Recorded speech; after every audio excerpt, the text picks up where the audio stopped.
lòng con mặt cả lòng con mặt vàng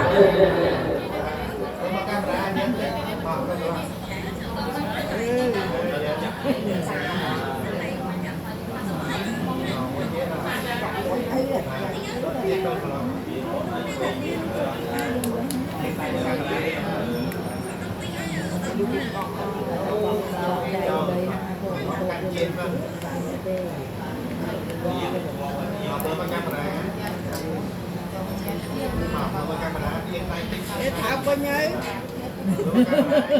thảo bao nhiêu mấy cái thảo bao nhiêu Hãy subscribe cho kênh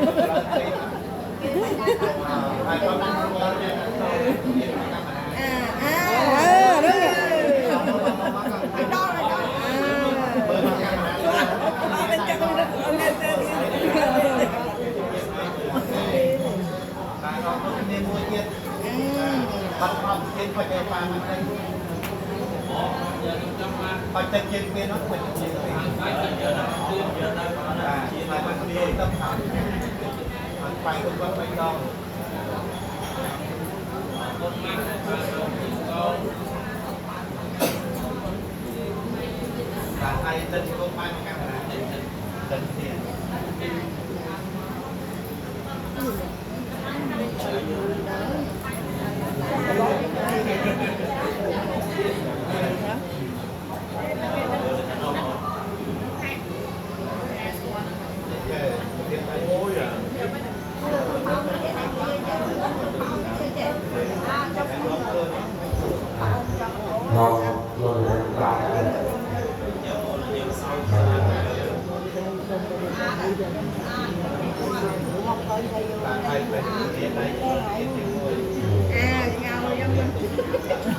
để không bỏ lỡ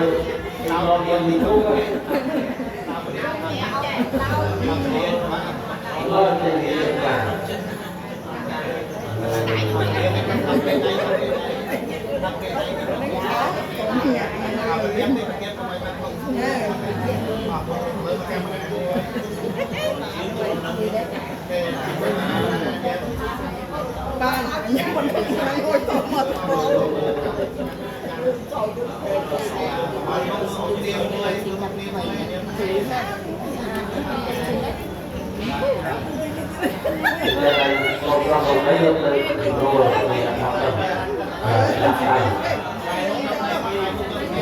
luôn lại Lòng một kia như là ăn một con con thể thôi đó.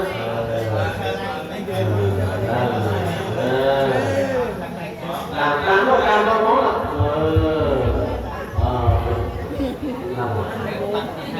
là lâu tôi không đâu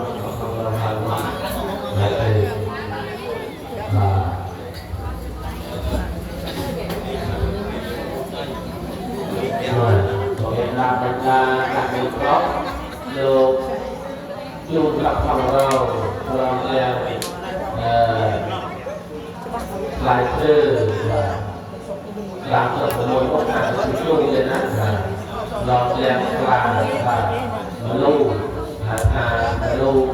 thì là một cái là ngọc là một cái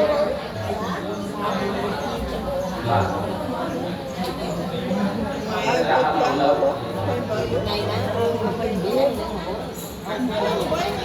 một